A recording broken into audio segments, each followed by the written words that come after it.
Спели акапелла. Во Владикавказе хор Мариинского театра исполнил произведения русской хоровой классики и народные песни. Концерт прошел в рамках второго международного кавказского фестиваля «Мариинский Владикавказ».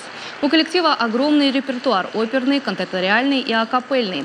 Хор принимает участие в театральных постановках. Для зрителей исполнили хорошо узнаваемые произведения. Андрей Петренко, главный хоритмейстер Мариинского театра, поздравил жителей республики с проведением уже второго фестиваля и даже пообещал включить в репертуар хора народную песню на остинском языке.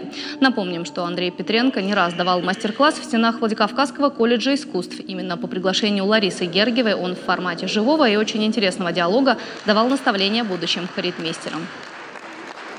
Замечательный зал, очень хорошая акустика, просто какой-то действительно очаг настоящей хорошей культуры.